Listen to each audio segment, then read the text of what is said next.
Afinal, quem escolheu a minha profissão? Eu tenho certeza que se você está aí assistindo esse vídeo é porque já se fez essa pergunta ou porque ela está reverberando aí em algum lugar. Pois é, se você se identifica ou se não se identifica com a sua profissão, se você está num processo de reflexão ou mesmo numa decisão de mudança de rota, esse vídeo é para você. Hoje eu te convido a conversar sobre as influências que orientam a nossa escolha profissional, o tempo e o espaço, as tendências sociais e familiares e o nosso próprio processo de maturação. Afinal, muitas vezes, quando nós estamos nesse momento de escolha da nossa caminhada, ainda somos muito verdes quanto à percepção das nossas habilidades, dos nossos interesses, das nossas necessidades. E por isso, hoje nós vamos conversar um pouquinho sobre cada aspecto dessa decisão. Vamos lá?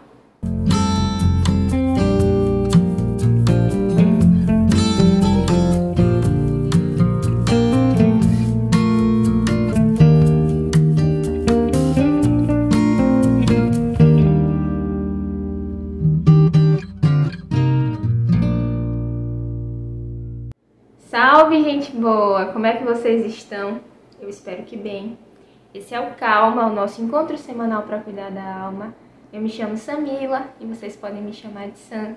Eu compartilho interesses e conhecimentos através desse espaço.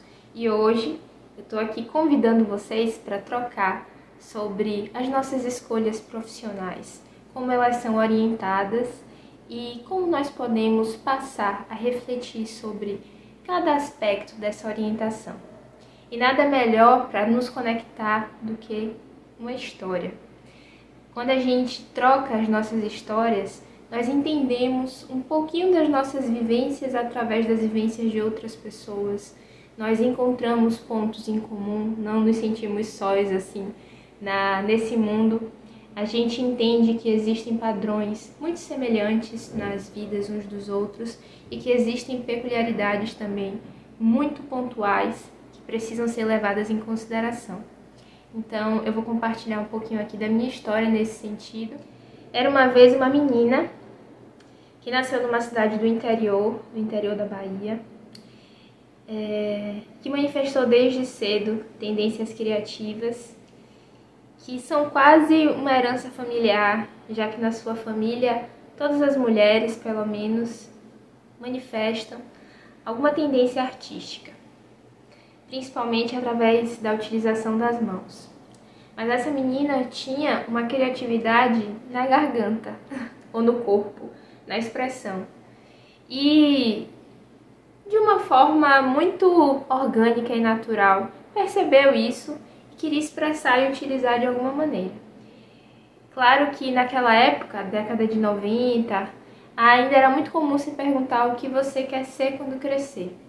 Hoje isso tem sido muito desconstruído e eu acho que é algo benéfico, embora olhar as habilidades, tudo que vem naturalmente de cada indivíduo e exaltar isso e direcionar isso faz parte do processo de educação, pelo menos de uma educação consciente. Mas enfim, e aí essa menina, é claro que nessa brincadeira de perguntar o que você quer ser quando crescer, pensou em muitas coisas, tudo que vinha das influências que ela tinha por perto. Mas tinha alguma coisa que fascinava ela no olhar.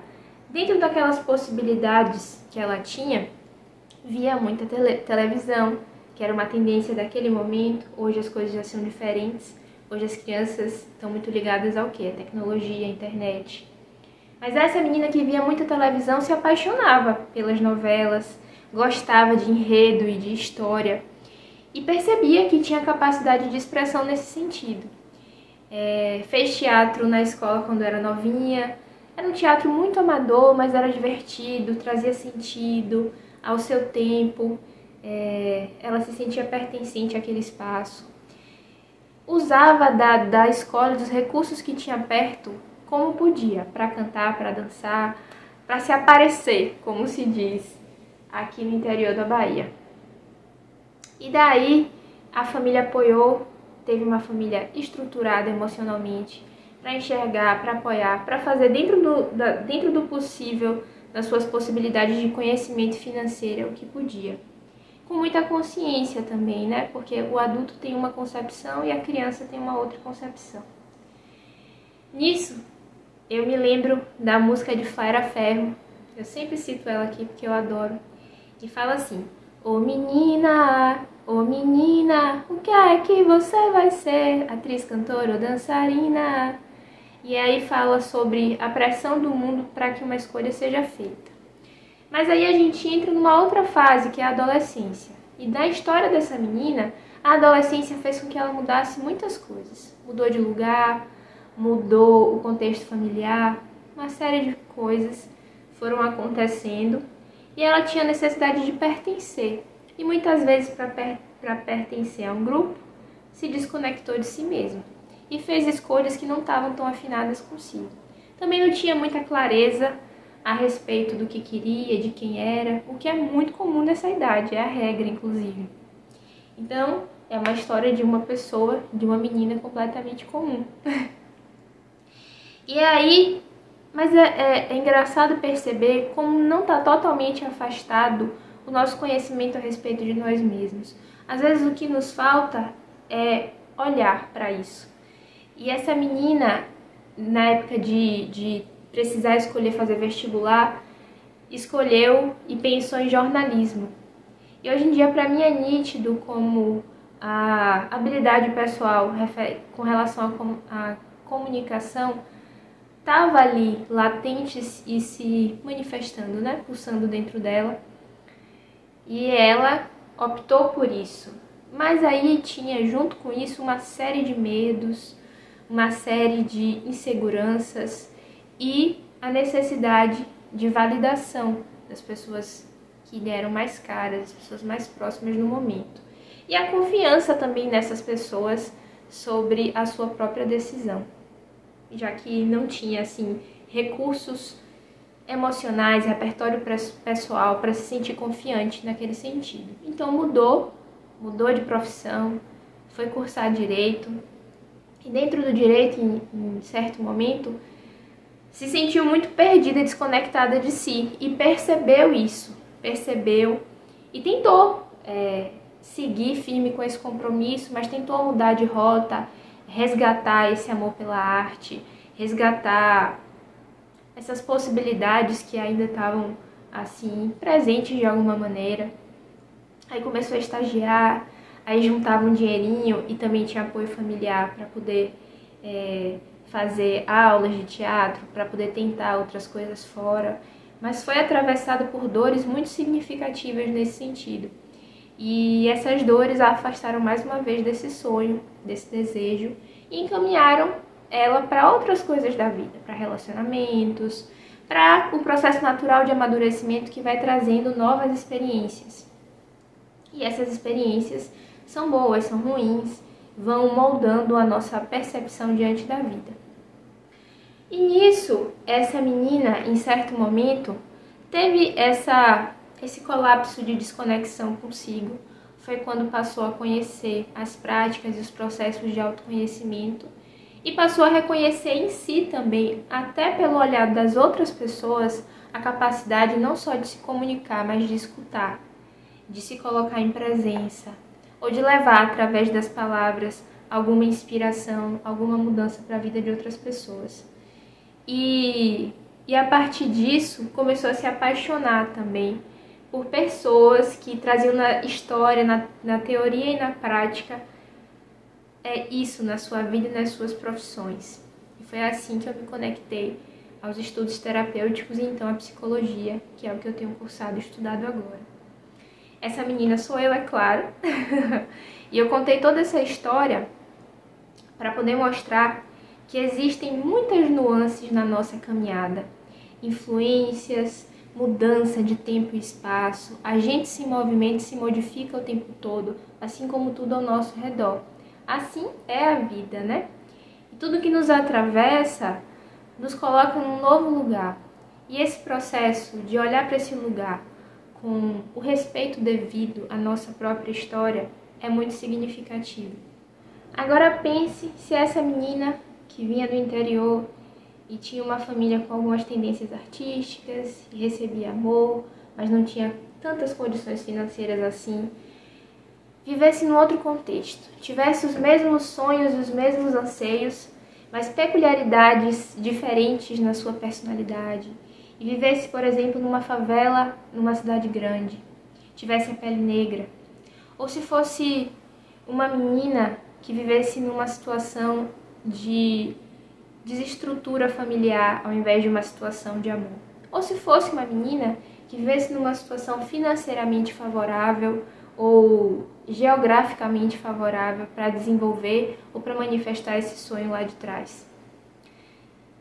As nossas vidas e os nossos contextos influenciam diretamente a nossa caminhada e o destino das nossas vidas como um todo e também do nosso caminho profissional. Entender e compreender como isso nos direciona e ressignificar faz parte do nosso processo de fazer as pazes com a nossa própria história, também nesse sentido profissional.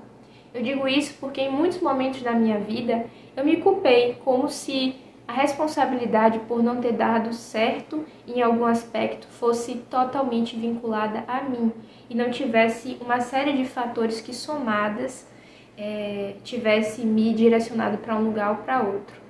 E esse lugar de ressignificar mesmo a própria caminhada e olhar como tudo que eu vivenciei me construiu, me formou como o que eu sou hoje em dia, faz toda a diferença na minha percepção sobre mim mesma e na minha percepção e na minha capacidade de me recompor para construir mais uma vez a minha história e sempre que for possível me refazer, recalcular a minha rota e seguir adiante.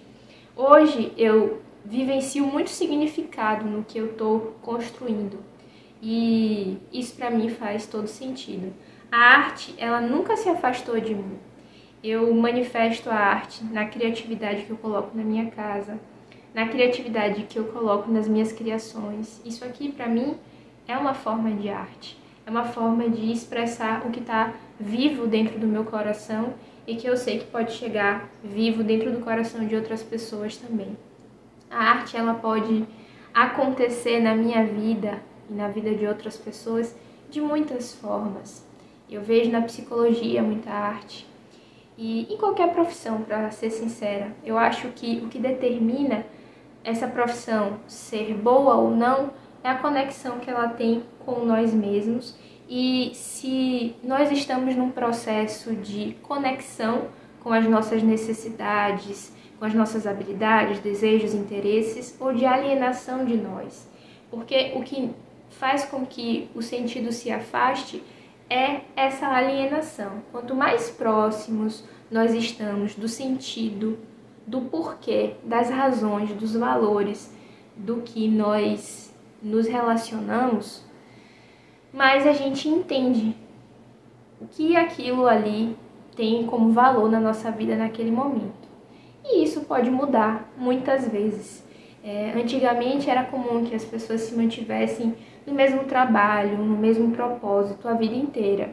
Hoje em dia, eu acho que isso, essa consolidação e essa coerência é uma costura que quanto mais a gente se aproxima, mais ela se fixa, se molda assim na nossa vida. Mas ao mesmo tempo existem mais possibilidades de mudança e a vida ela é um processo criativo, já que ela é um fator, é um movimento com muitos fatores assim que influenciam. Então às vezes a gente se identifica com algo e desenvolve isso, às vezes a gente constrói outras coisas no decorrer da vida. E é importante a gente entender que as nossas habilidades e os nossos talentos não precisam ser só manifestados através do nosso trabalho. Pode ser manifestado como um hobby, como outra coisa, como uma expressão pessoal. E essa expressão, ela pode ocorrer de muitas formas e o ideal, e não diria nem o ideal, porque ideal está muito além, mas o importante é que a gente consiga enxergar a nós mesmos onde a gente estiver, com quem a gente estiver, com o que nós estivermos fazendo. Eu não quero, gente, com isso trazer nenhuma visão determinista, muito pelo contrário. Nós somos agentes construtores da nossa realidade, as nossas escolhas, a forma como nos enxergamos e enxergamos o mundo. contribui imensamente de forma mais ampla para a construção dos nossos destinos, né? Para as influências que nós deixamos e recebemos do todo. Mas é claro que todos esses fatores que foram mencionados estão vinculados também a essa construção. São muitas mãos nessa caminhada. Eu queria trazer como referência agora o livro do Mário Sérgio Cortella, que se chama Por que Fazemos o que Fazemos? Fala sobre as nossas escolhas nesse âmbito do trabalho. É um livro maravilhoso, se você tiver a oportunidade de ler, leia. Eu não sou nenhuma marqueteira aqui dele, mas eu acho ele um cara de muita sensatez, de muito conhecimento e que tem muito a compartilhar, né? Enquanto comunicador e filósofo, enfim. E tem um trechinho que ele fala assim: só sei que nada sei, que não é dele, mas ele acrescentou: só sei que nada sei por inteiro. Só sei que nada sei que só eu saiba. Só sei que nada sei que não possa ainda vir a saber. Então, assim, fala justamente do que nós falamos. A gente não tem uma percepção do todo no momento em que nós estamos. Então, a nossa caminhada e a nossa própria abertura para enxergar novas perspectivas e novas realidades vão ampliando a nossa percepção e o nosso repertório pessoal. Escutar outras pessoas, olhar por outras possibilidades faz com que a gente saiba além, porque não há nada que só a gente saiba. E o que mais que ele disse? E que não tem nada que eu não possa vir a saber. Então é se colocar nisso, de estar aberto ao porvir, a novos conhecimentos, compreensões do todo, do mundo e de nós mesmos. Porque é enquanto nós caminhamos que nós nos descobrimos. Existem habilidades que são inatas, orgânicas, e existem também algumas que são construídas, justamente quando a gente está nesse processo de interação com o mundo. Então, a gente se constrói e constrói o mundo nesse processo de interação. Por isso que não adianta a gente esperar ficarmos prontos para poder realizar alguma coisa. A realização ela acontece justamente no movimento. E a perfeição, ela é a completude. E isso não está disponível para nós. A gente olha esse caminho de aprimoramento e de perfeição como algo a alcançar, mas não é alcançável. É como se sempre fosse depois adiante e a gente seguisse nessa caminhada de aprimoramento, de melhoria, sabe? Mas com muito cuidado com o nosso processo atual, com o nosso momento, com respeito a nós e às nossas construções. Eu acho que isso é o que a gente precisa mais trazer foco, né? E por falar em foco, nos orientar através de um direcionamento, através de um foco, também é importante para que essa coerência seja construída, mas ao mesmo tempo ter flexibilidade, porque se a vida é movimento e nós também somos movimento e mudança, essa flexibilidade ela é indispensável para que a vida se constitua criativamente. E para a gente finalizando, eu gostaria de deixar uma reflexão. Se você está repensando a sua trajetória profissional, ou se você, de fato, já tomou uma decisão e está recalculando a sua rota, entenda que não existe bom ou ruim. Todas as profissões têm importância e contribuição social para o todo. Ela é boa ou ruim para a gente, porque nos nutre ou nos suga. Isso tem muito a ver com as nossas peculiaridades enquanto indivíduos. Reconhecer a importância e o valor de cada coisa faz com que a gente se tranquilize e aí possa fazer com mais leveza as nossas novas escolhas. No mais, refletir também se a sua necessidade não está ligada a um viés autoral. Como assim? O nosso processo de realização está muito ligado à nossa expressão para fora de nós. Quando nós sentimos que fazemos parte ou que nós estamos representados naquilo que foi construído. Isso pode partir exclusivamente de nós, entre aspas, das nossas próprias mãos, mas também pode ser construído através de um todo, de muitas pessoas contribuindo para a construção de algo. Isso pode ser feito em organizações, em projetos, das mais diversas formas. A gente sabe que a realidade de muitas empresas, da nossa própria tendência social nesse país, ainda é de desvalorização do trabalhador, e a gente sabe que as realidades elas são muito distintas, que a gente luta, acima de tudo, pelo estabelecimento, pelo cumprimento dos direitos básicos do cidadão. E para além disso, existe também o ideal, que seria a via de mão dupla, a troca e a construção em que ambos se valorizam, em que existe um processo de aprendizagem contínua e de valorização em outros níveis do ser humano, do indivíduo, do trabalhador. Mas se você é trabalhador, se você é um líder, se você é uma pessoa autônoma, de todas as formas, o seu servir e a sua capacidade de criar algo de forma autoral, ela pode ser manifestada. E para além do trabalho, pode ser manifestada de outras maneiras. Existem várias formas de desenvolver projetos que nos trazem sentido, significado, que nos vinculam a uma ideia. E eu queria, por fim, deixar uma mensagem também. Uma mensagem que eu tenho aqui na minha casa. Nesse quadrinho que eu mesma pintei, não tá lá essas belezas, mas tem significado. E faz sentir, e se faz sentir, faz sentido. Não sei se vai chegar ao contrário aí pra vocês, mas tá escrito: sonho não envelhece, sonho não envelhece. Há sempre tempo para que a gente possa recalcular nossa rota, flexibilizar o que for necessário, mudar o que não está bom. Nós estamos sempre em processo. E para que o coração de vocês fique aí quentinho como o meu, eu vou trazer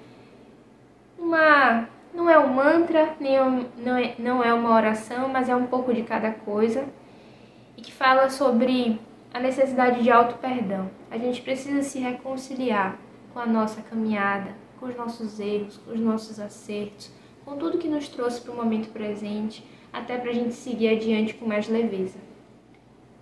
Eu me perdoo pelas minhas decisões e ações passadas. Eu me libero de padrões negativos de pensamentos e comportamentos.